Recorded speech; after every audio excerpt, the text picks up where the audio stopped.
right. Welcome to our speaker series. I'm Sophia Bogle, president of the Friends of Hannon Library. For tonight's event, we are fortunate to have Stephanie Raffelock here, along with a panel of several SOU students. Before we begin this virtual event, it's our tradition to take a moment to acknowledge our connection to this land, its history, and its present. The following is a formal land acknowledgement written by the members of the Native American Studies program here at SOU. Southern Oregon University in Ashland, Oregon is built on the traditional lands of the Takelma and Shasta peoples. Today we recognize the many tribes and bands who call the Klamath Basin region their ancestral territory, and we highlight the continued sovereignty of the 9 tribes of Oregon and Northern California tribes who have ties to this place. The Friends of Hannon Library is a group dedicated to enriching the offerings of the Hannon Library, from expanding the overall scope of the collection to being able to add rare volumes to the Marjorie Bailey Shakespeare collection. And if you haven't seen that, you should go check it out. And of course, we put on this speaker series in order to bring our students, our faculty, and our community together. If you too believe in the awesome power of libraries to make the world a better place, please join us and become a member of the Friends of Hannon Library. And we'll put a link up on the thing. This is our last speaker event of the season, but October will be upon us sooner than you think. And our theme for next season's events is cultural connection. And we're going to take you on kind of a wild ride from Latinx graphic novels to indigenous cultural fire management to the personal African-American history of Thomas the Melungeon. So please, if you haven't joined the Friends of Hannon Library, take a moment to do so you won't miss any of those events. Now, before I turn this over to our host tonight, I'm going to go over a few technical items that will help us all relax and enjoy the evening. So you may have noticed the event is being recorded. And because this is a webinar rather than a normal Zoom, you will not be able to see yourself as an audience member, and you will be muted during the presentation. The chat feature is disabled for the event. However, the Q&A feature is available, and I will read your questions at the end for our speaker to answer. And if you're having technical difficulties, you can email the tech help link found in the registration email. Now I would like to introduce you to our speaker for the evening. Stephanie Raffelock is the author of Creatrix Rising, Unlocking the Power of Midlife Women, as well as the award-winning A Delightful Little Book on Aging. I just love the title of that. Stephanie's a popular speaker and guest on podcasts where she inspires women to embrace the strength and passion of their own personal story. Stephanie has invited several of our own SOU students to join her for this talk tonight, and I'll let her introduce them all to you. Without further ado, here is Stephanie. Hi. I like to do the hi thing with the hands on Zoom because your hands always look so much bigger on Zoom. It was really fun to know that I was going to do this panel this evening with a group of students. As someone who writes about aging, and you'll hear me say this again at the end of my talk, I don't believe that we truly become elders until we learn to listen deeply to the young women around us. So I'm happy to be here. I wish I were there in person, maybe next time. And thank you, Friends of the Hannon Library. Thank you to libraries everywhere. And without further ado, I am ready for the first slide.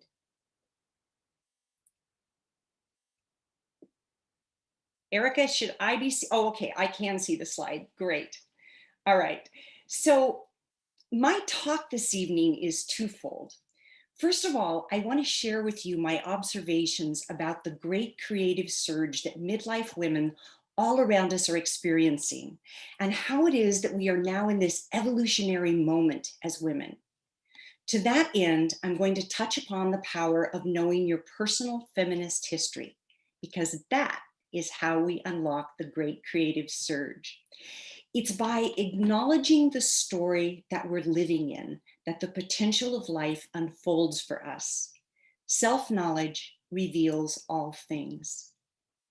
What I'm going to share with you this evening are the cultural aspects of feminism, which are fluid, changing, and constantly making history, along with the idea that all women are living a personal feminist history.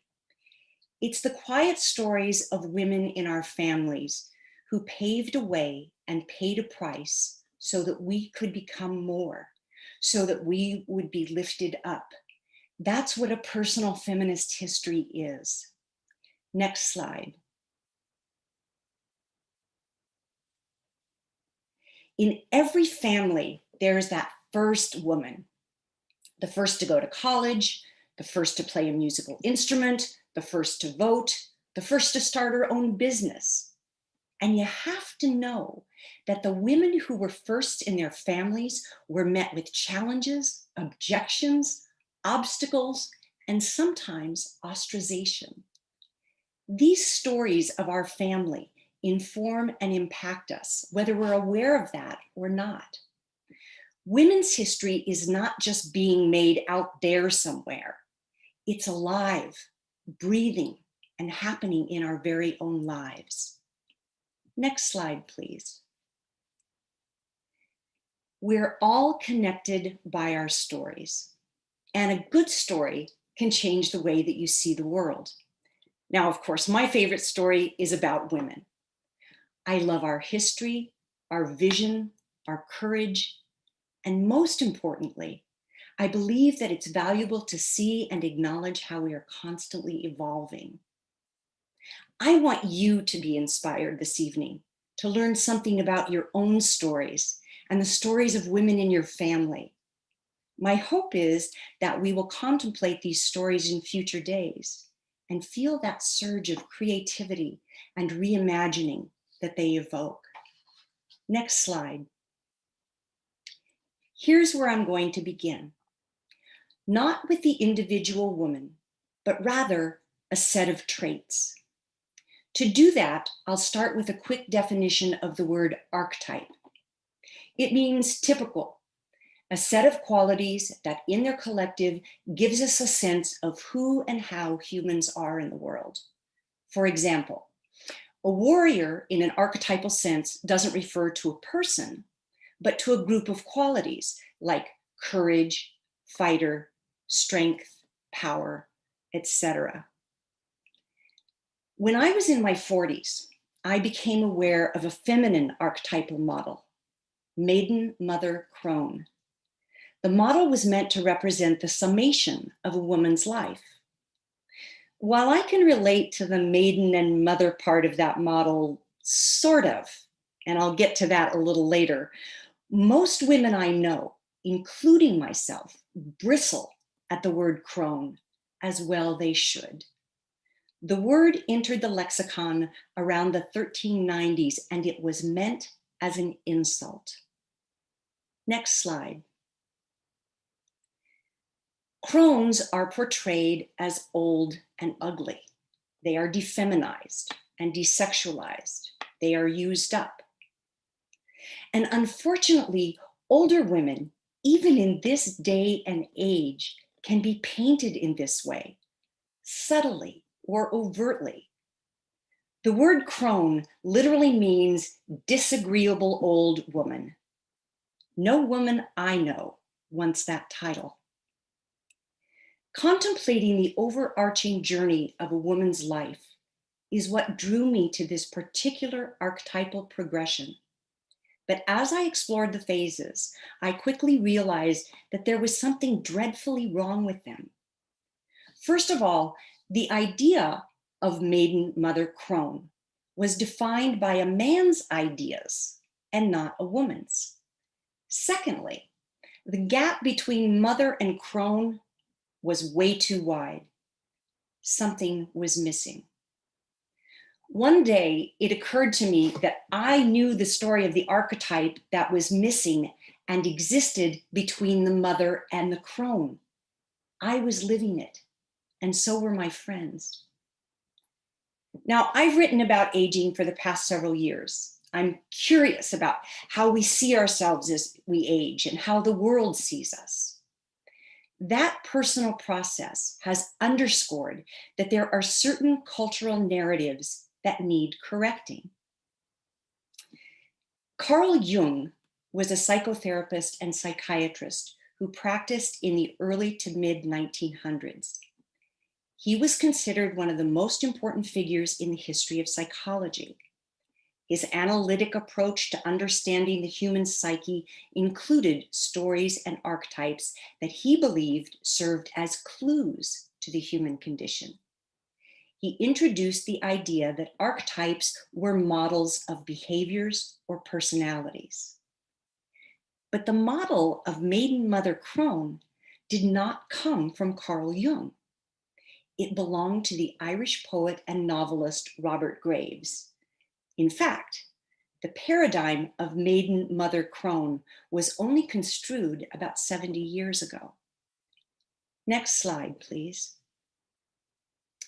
Robert Graves sketched out the phases of a woman's life in an attempt to capture what he thought of as his poetic muse. He thought that the feminine energy of the maiden, the mother, and the crone were what served his creativity. He wrote about this in his 1948 book called The White Goddess, which is a tangential but important piece of information because that book is what allowed the maiden mother crone archetypal model to seep into the culture.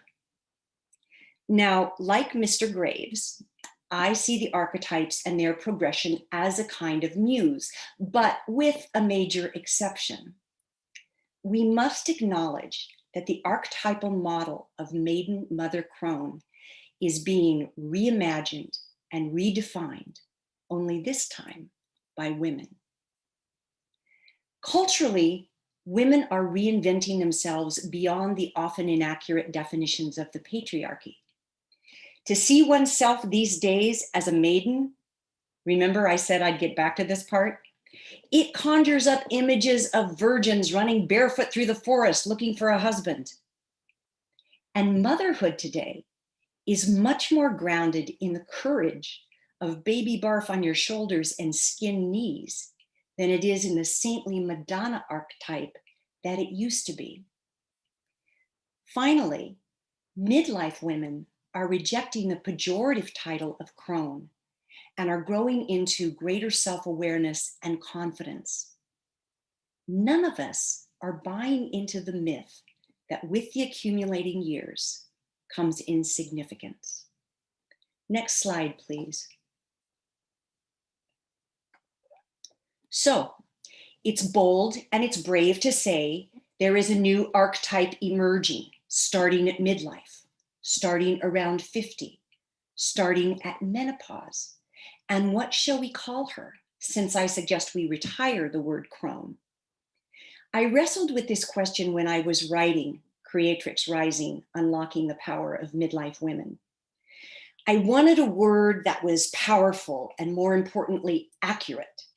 I thought of transformer, but that kind of sounds like a kid's movie. And actually, I think it was a kid's movie where cars turn into robots or something. And then I thought of words like sage, but sage is uniquely a male word. What would the feminine equivalent to wizard be? Interesting food for thought, because men become wizards and sages, but women grow into crones? My editor was the one who came up with the word creatrix. When she told me, I thought she'd made the word up. Turns out with a little research, she hadn't. Next slide. Creatrix comes from the three Greek fates.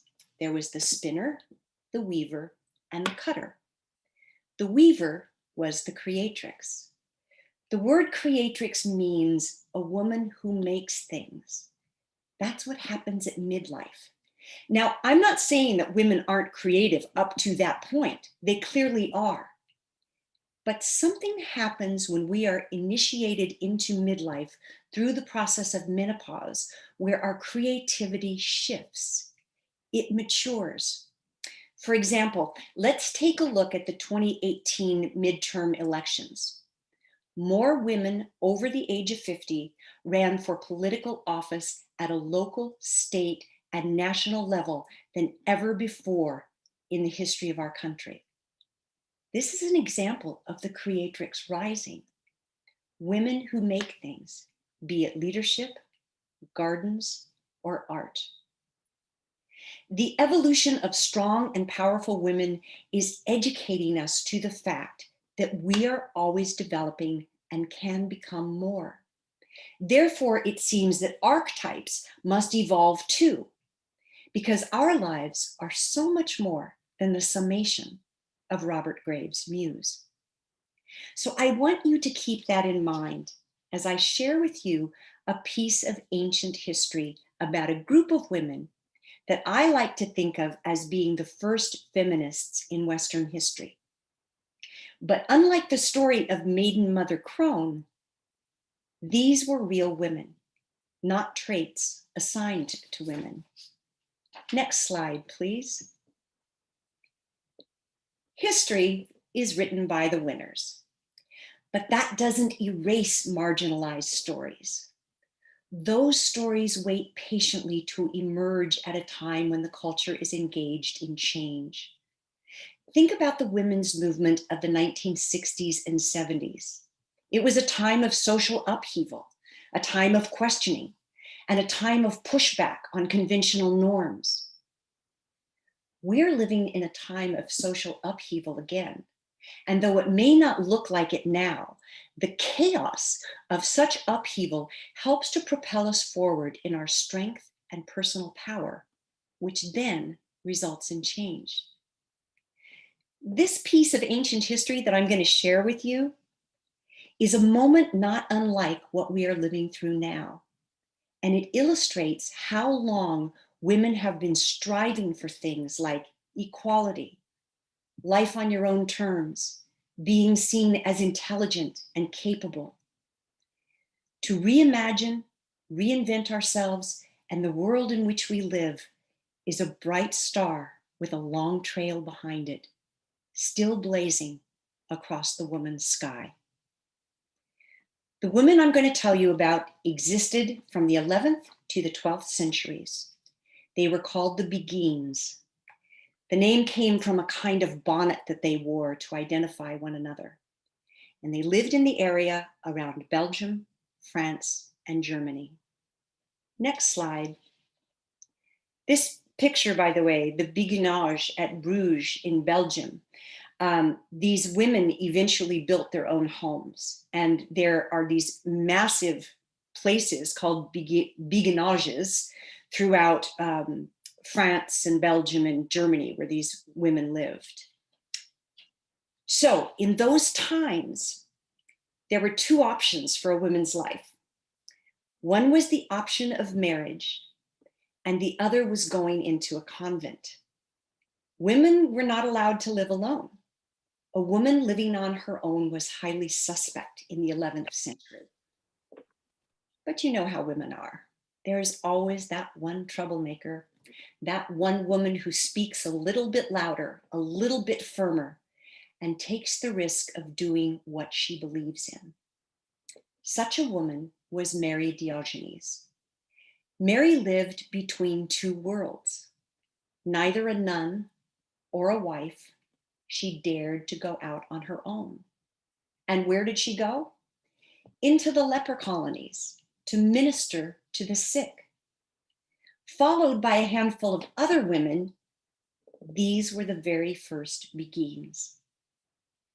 Ministering in the leper colonies became a statement for Mary and the women who followed her.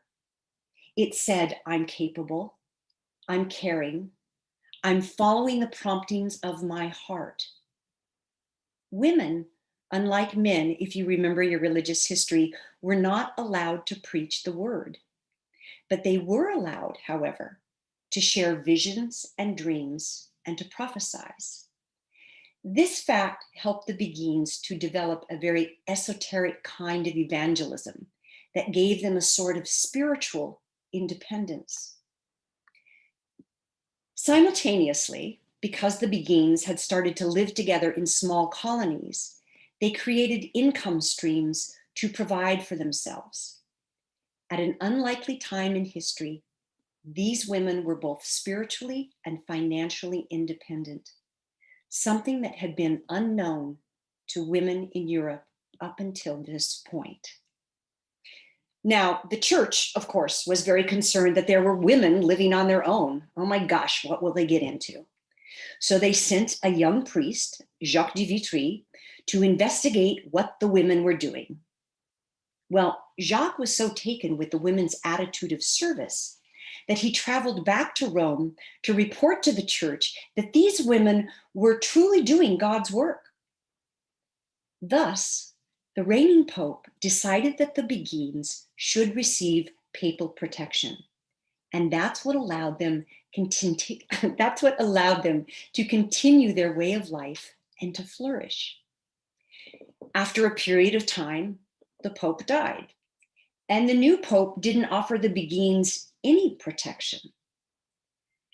So pretty quickly, the Beguines were once again seen as women doing what women should not be doing, living outside of the bounds of marriage or a convent. The conclusion to this story is that these women were either absorbed into the convents of Europe, they got married, or they were burned at the stake for heresy. Next slide, please. This brief period of the world's first Western feminists lasted less than 100 years, but the seeds had been planted and the longing continued just as it does today. It speaks to the desire to create life on one's own terms. So what's the point of knowing this bit of feminist history? In our striving to create a fair and equal life, it helps our hearts and our minds to know that all of the women who came before us, whether in our own families or elsewhere, paved a way and paid a price, which is what has allowed us to evolve into who we are today. The Beguines were a unique group of women, but when I look at our very own family stories about our ancestors, I see this pattern too. Women who paved a way and paid a price. And that's something we all will continue to do for our daughters, our granddaughters, and our nieces. Next slide.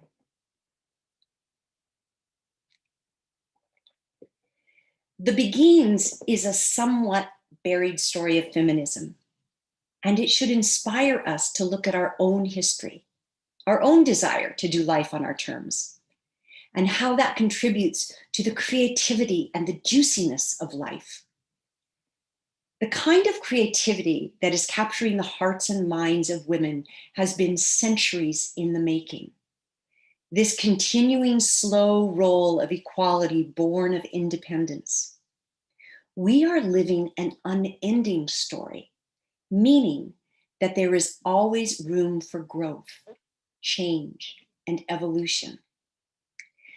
I don't think that there is a moment of enlightenment. Oh, look, we've arrived. We're woke. We're done. Psychological and spiritual growth does not have a destination point. Nothing is ever all the way healed.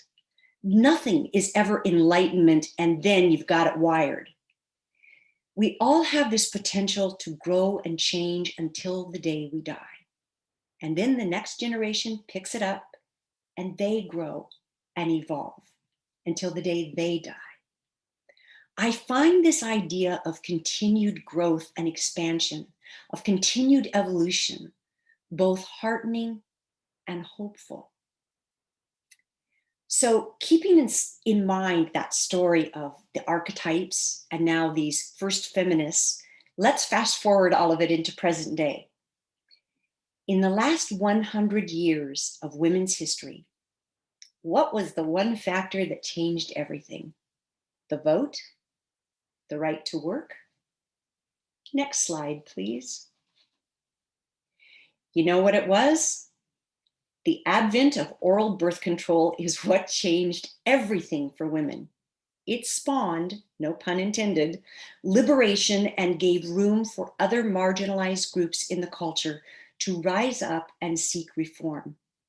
Without oral birth control, not only would the sexual revolution not have happened, but I have doubts that other movements and messages would have not been possible. Because with women now able to plan their families with some certainty, we saw them enter the arena of work and career in droves. Let's look at some of the other things that women accomplished in recent generations. Just a few years before I was born, this happened. 1974, the Supreme Court ruled that women were equally qualified as men to serve on juries. That means if you were a woman being tried of a crime by a jury of your peers prior to 1947, you had no peers on that jury. In what would be the generation of mothers that some of you came from, Title VII was just recently in the news again.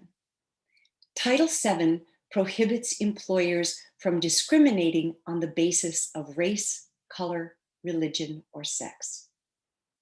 Title VII was 1964. And following that, in 1968, the year that I turned 16, there was a presidential executive order that prohibited sex discrimination by government contractors and required affirmative action plans for these government entities to hire women. And we were just beginning to enter the workforce. Next slide. Now, the reason that I keep using myself as an example is that so many things, so much legislation that has benefited women happened in just my lifetime. One lifetime. Imagine what it will be like for a 20-something to one day write down all of the changes that benefited women in her lifetime. In 1972, the year that I was 20, it became illegal for private employers to refuse employment to women who had preschool-aged children. Can you imagine the fact that you have little children being a disqualifier for the right to work? In general, the 1970s was a decade that saw a lot of new equality happen for women. The legislation of the 70s allowed us to take on identities that reached far beyond marriage, motherhood, let alone a convent. A couple of other high points in the decade's legislation are that single women could no longer be discriminated against with regard to housing. An employer couldn't fire you if you got pregnant. It's so easy to forget that we once had to fight for these basic kinds of rights. Next slide, please.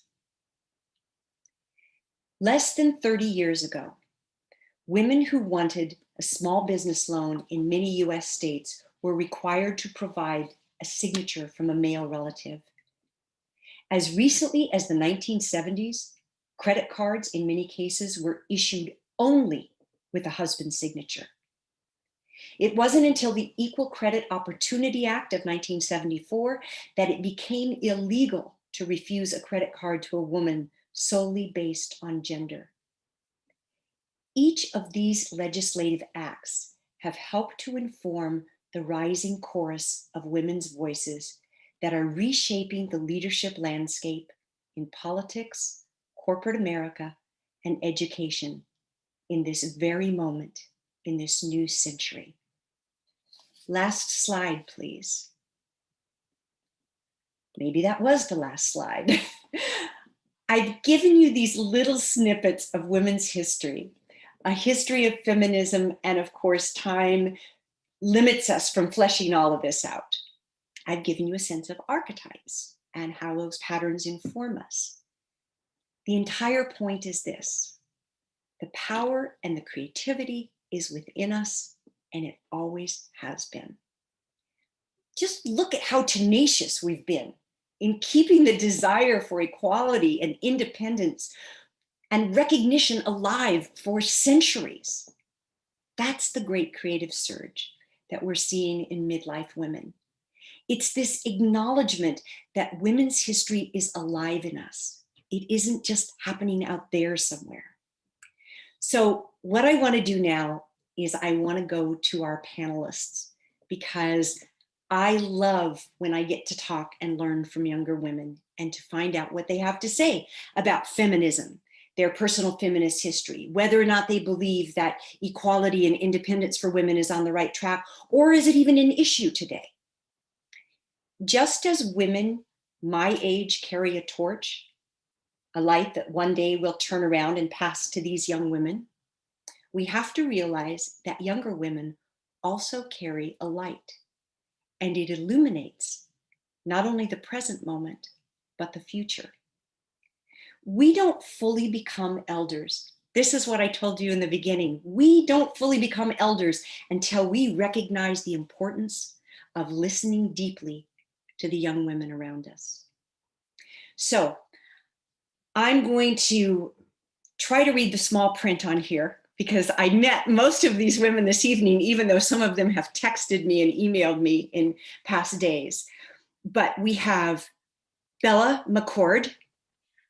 Thank you for waving. Lizzie Stevenson, Tori Tuttle, and where am I here? Daisy, is it Aussie or Ossie? Ozzy. Ozzy, okay. These are the panelists, and I have questions for them. So, first of all, I'm so glad you're here. So, Lizzie, why don't we start with you? And I'm going to ask you, what does the word feminism mean to you? Oh man, it took me actually a little bit to actually figure out what it meant to me, but I first went to Google first to make sure what the actual textbook definition is. And so the textbook definition, at least according to dictionary.com, is that feminism is advocacy of women's rights on the basis of the equality of the sexes. And to me, even though that's a great definition, totally explains what it all, but to me, it's more about standing up for, or it's more, so much more than standing up for women's rights, but it's standing up for what we deserve, like basic human wants and needs. Yeah. Good. Bella, and you know what? Good point about like redefinition. I think certain words require that they are redefined as time goes on. Bella, what do you have to say about what the word feminism means to you? I mean, it's equality, but it's equality from the woman's perspective. It's, hey, I know we all want equality. Anyone who has got a great brain knows that equality is what we all strive for. But through the lens of feminism, it's looking at what we don't have as opposed to how we are, how we can all get higher. It's like, whoa, there's a deficit here. So let's focus on bringing that up. And then we can see semantics about really being equal. Good point. Daisy, what do you have to say about feminism? Mine would be the same as Lizzie and Bella's, but also, I guess to me, just showing that I'm capable of accomplishing the same things that men are able to do, I guess. Nice. Tori. Yeah, so to me, feminism goes beyond just, being a female. It's helping all while oppressing none, and empowering women while also helping other communities as well. And I think the word that comes to mind for me is being like inclusive. So even teaching others how to be allies, like that's feminism. And while you can do that, you can also empower yourself as well. Agreed. I always tell my husband he makes a good feminist. I like it. So there are often family stories that grow around women being the first at something in their family. And this is not only family history, but it becomes part of our own personal feminist history. Do you have a little story about such a woman in your own family? And how does that story inform or inspire now? Lizzie? So to be honest, I didn't hear any really of these kinds of stories growing up. It was more about what my male family members did. So, for example, my great grandfather and my grandpa, they both were in the military. And probably the one story that I heard is that my grandma went to college.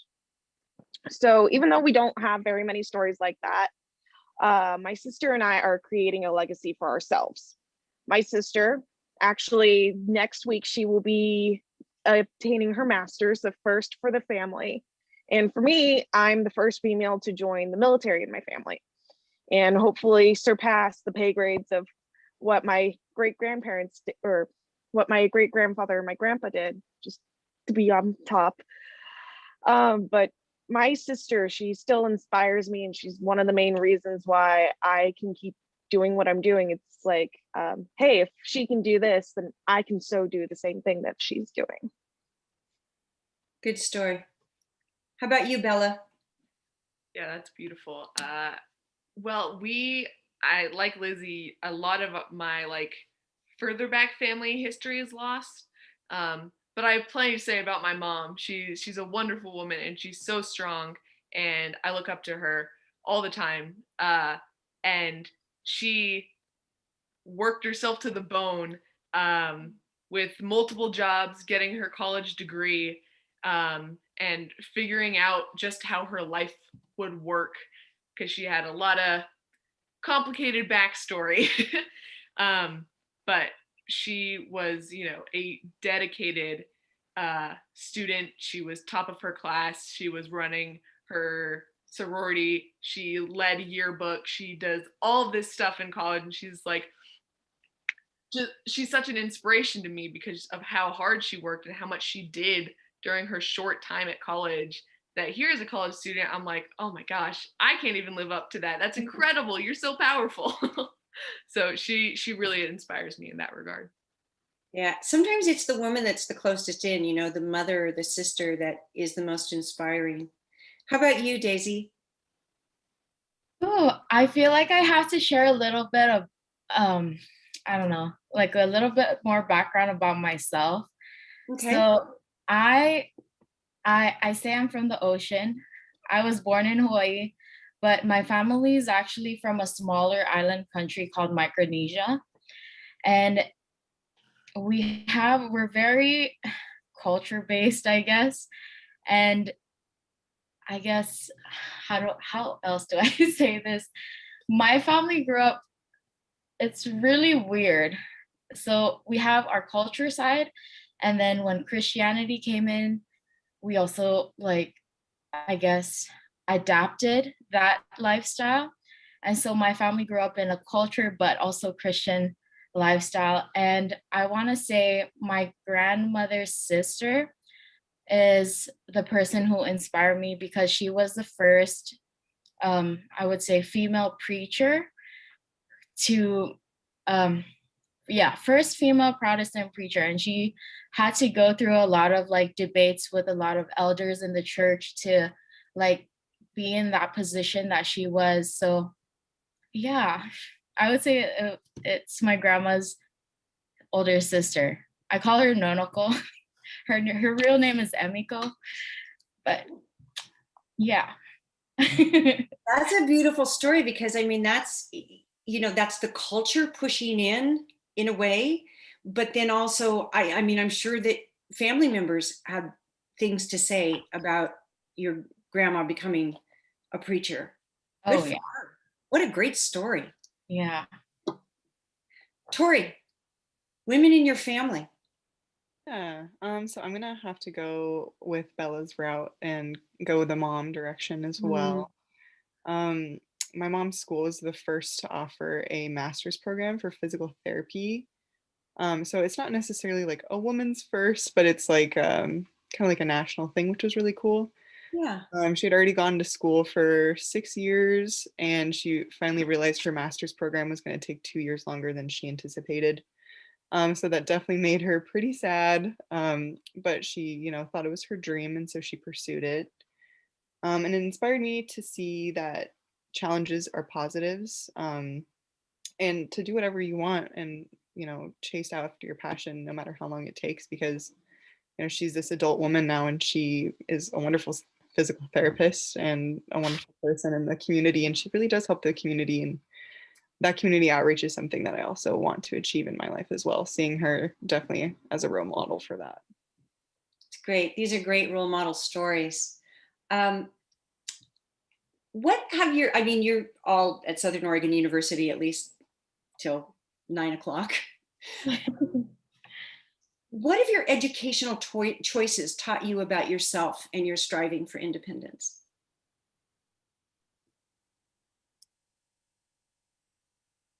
Crickets. I'll go. I'm happy to share. Well, I never wanted to leave California. I'm from Santa Cruz. And I didn't want to leave. I wanted to stay close by. My top choice school was Santa Clara University because it was half an hour, on a good day from where I lived. And I was like, great. I don't want to leave my family. I don't want to leave my support system. But then I found out about the honors college here, and I was like, okay, all right, I gotta go see what that's about. And I'm really happy I did. But I went through a lot of really bad things. I don't know if we have time for all of it, but I was disabled for a full year. And that was maybe 2 weeks after getting here. And it was the first time I had ever left my family for more than a week. So I was a wreck, but I couldn't go home. I just got here. It was time to start school. It was time to do the whole college thing. And it was really hard, but I am not the person I was 3 years ago now. I am so much stronger. I'm so much more independent because I was able to say, okay, I'm going to do what's best for my education, which is going to the honors college. And once I got there, I had all these extra challenges, and I still did it. And it's hard to say I'm proud of myself for it because I'm like, you had to do it, but I am, because I am proud of myself. It was so difficult, and I feel I'm such a more independent person because I was able to do such a hard thing without my incredible support system super close by. I love the stories that alert us to the fact that women have courage, and that in spite of obstacles, in spite of challenges, they persevere and push through. I really feel like this is a time where women are bringing this to the table in business and in politics and in art, in the arts, more than ever before. And I love that story. I love that, courage doesn't look like the gold, wristbands and the gold breastplate. I mean, courage really does look like baby barf on your shoulder and skin knees, and, the ability to get up again when you feel like you can't. And it's, you guys are impressive. That's my way of saying that. And I am proud of you, Bella. So that's good. Thank you. I appreciate that. Educational choices, how has that changed you? How has that helped you in your striving for independence?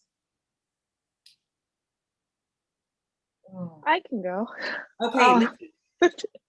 I've definitely learned through like my military experience, through my school experience, that it's okay to stand up for yourself, and it's okay to go against the flow. So how I mean is, like, people may say one thing and a lot of people are going with that, but it's okay for you to speak your own truth. And another big thing is, don't let any preconceived notions block you from obtaining what you want. Like, for me, I went through basic training. I was the big crybaby, cried pretty much every single day. And the fact that a lot of my drill sergeants thought I was going to drop and quit, even though I had that thought in the back of my brain, it was still like, no, I'm stubborn. I'm going to go against the flow, and I'm going to keep doing this until I'm going to give all of me. And eventually I did graduate basic training and came to SOU, and the rest is history.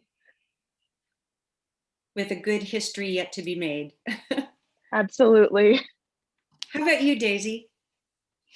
Yeah, I feel like for me, deciding to come to college was, how do I say this? It taught me that I am adventurous and that I do want more for myself. Um, and then actually being here in college, and I feel like wanting to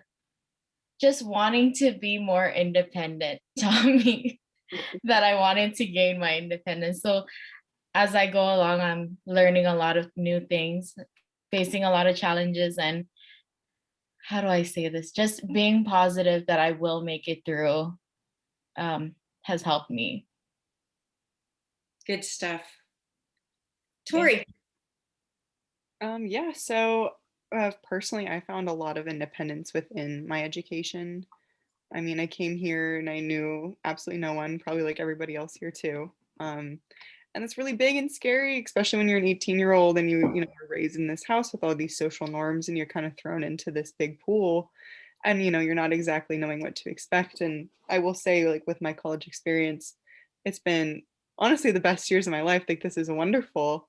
It has also been the hardest. I mean, we're in a pandemic, we're doing school online, like we're overcoming all these things, you know, as young individuals, and most of us are doing it on our own, um, or you know, at least trying to. Yeah.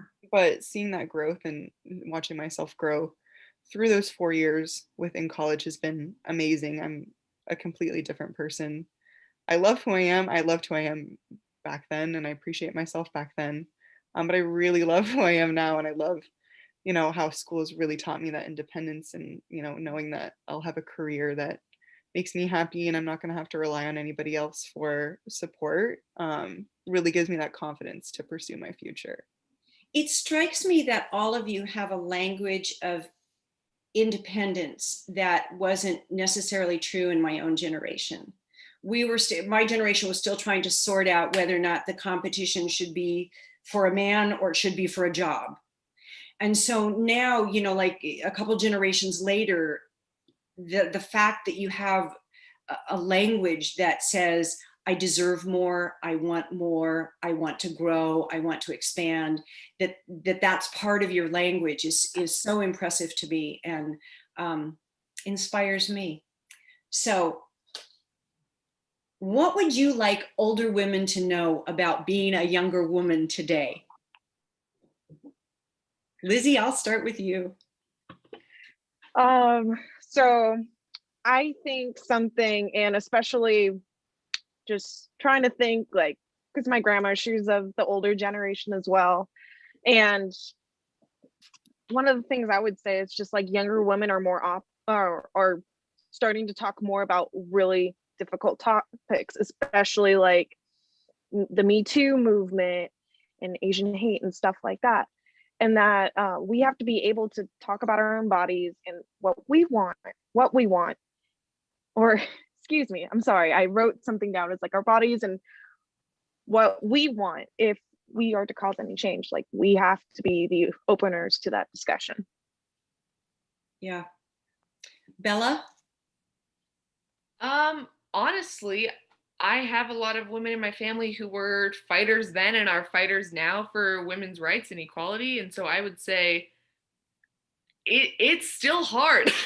we're still Yeah. trucking. We're still doing our best to get things that were unfair to you when you were my age. I'm 20, and so you know we're still chugging along. But there are so many aspects that have gotten easier. We can have those, like Lizzie was saying, we can have those conversations in the first place. It's hard to say those things out loud, but you know, I know a lot of people who, when the Me Too movement was at its highest point, there were a lot of people in my life that were like, yeah, me too. And I was like, wow, great, not great, but I'm so happy that there's the opportunity to speak out in the first place, where before, even, you know, 5 years prior, it wouldn't have taken the momentum that it did. So it's still hard, but oh boy, we are so trying to make it better. And there are little things that are better, and we'll take those victories. The Me Too movement was a huge societal shift for, and I think a very courageous shift for women to finally speak up, and just that simple phrase, yeah, me too. there was a lot to unpack in just those two little words. And I don't know where the phrase came from or how it came about, but I know that it won't be forgotten that when that started. And it was all, there was kind of a lot going on around the Women's March in 2017, the whole kind of like Bill Cosby, Harvey Weinstein thing, and then hashtag Me Too. And then it was like suddenly all these women running for political office in 2018. It was like really condensed in just to a very short period of time. Daisy, do you have anything you want to add? I was gonna say pretty much the same thing that Bella said, and I feel like she said it way more than I could have said it. And Tori, how about you? Yeah, I'll just quickly add that I think, if I were to talk to, older women today, I'd say that feminism and, being a woman is moving towards more liberation than it was, a while ago. And I think women are becoming more sexually liberated, as well, and, taking ownership in your body and taking ownership in your future. And, not getting pressured into having kids if you don't want to have kids. And having that be okay and having that be accepted, I think is wonderful. And I don't think it's perfect. Obviously the world's not perfect. Unfortunately, I know, almost every woman in my life has a story about being oppressed as a woman. But I think as we grow older and we get into this kind of newer independent age, we're seeing, women have more courage to speak up, or there's more resources for us now, or we're banding together like the Me Too movement, and getting liberation in that sense as well. Really good stuff. Would each of you like to make just a closing statement, something that you want to say about what it's like to be a woman now, or something that you would like the audience to know, or whatever? The platform is yours. Lizzie? Hang on, let me think for a second. So just from coming from personal experience, growing up, my family was more conservative, even though we grew up in an area that is technically a little bit more liberal down in the Silicon Valley. And so growing up, I was taught the you obey God, you get married, you have kids, you go to work. But as I started growing older, I'm like, no, I can decide what I want, because thankfully I can choose my own independence and choose my own truth. And I joined the military, something nobody in my family did. And I don't want kids. Or if I do, I'm going to adopt, because just whole past stuff, I can't get into it right now. It would take forever. But we're still fighting. There's so many more things that need to get discussed and need to change.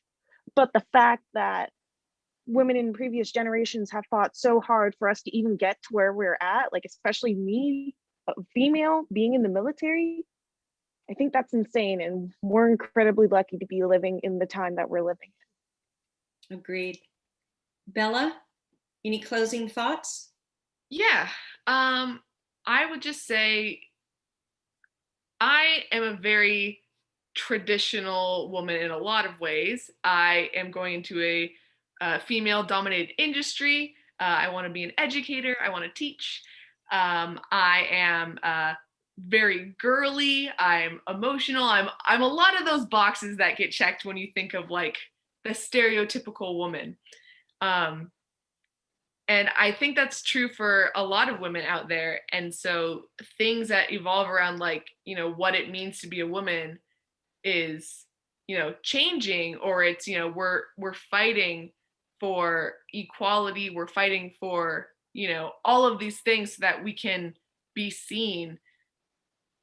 What I mean to say is all women, no matter who you are, what you subscribe to, we can all fight and we all have a voice. Even if you are like me and are this very traditional, this older idea of what a woman looks like, I'm still so strong, and I've still gone through a lot, and I'm still fighting every single day to have my voice heard, to be seen, to feel like an equal, and that doesn't take away from who you are or what you look like or anything of the sort.